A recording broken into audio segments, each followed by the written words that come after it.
Екипите на јавните предпријатија денеска ги санираа последиците од едночасовниот пороен дожд што синоќа ја запати Битола. Поплавени беа улици, дворови, подруми, наврнаа 28 литри дожд на метар квадратен. Најдраматична беше сликата зад здравствениот дом во центарот на градот, каде поројот од населбата Баир носеше земја, камења и ѓубре. Силната вода ги оштети и улиците што се во фаза на реконструкција, а градежниот материјал и наносите ги затрупаа околните сообраќајници. Битолчани велат дека истата слика се повторува по секој посилен дожд и бараат редовно да се чисти атмосферската канализација.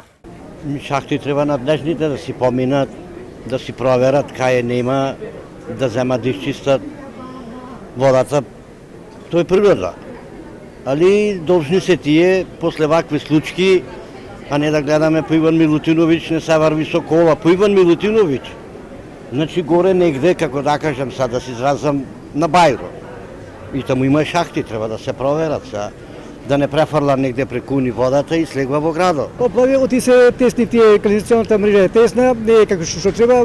Горе кај мене, кај на Царсава, мислам, излегува и стаорци, излегува пливале стаорци, мислам, удаени од водата. Сега не е во канализационата мрежа, а пари барат 2-3 спитка нападиш, одма на извршител те дава. Поројниот дожд предизвика поплави и на уште неколку локации низ Битола, особено во пониските делови од градот. Проблеми се појавија и на неодамна реконструирани сообраќајници. Секој дошол не ни е канализацијата поставена убаво.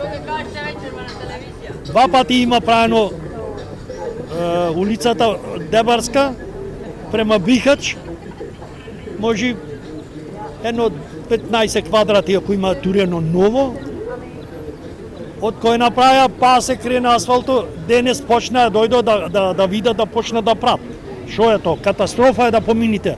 Од општина Битола велат дека најголеми проблеми имаше во централното градско подрачје и пониските делови од градот, но дека екипите на јавните предпријатија успеале за неполни 3 часа да ги санираат најкритичните места. Велат, досега нема пријави на штети од граѓани.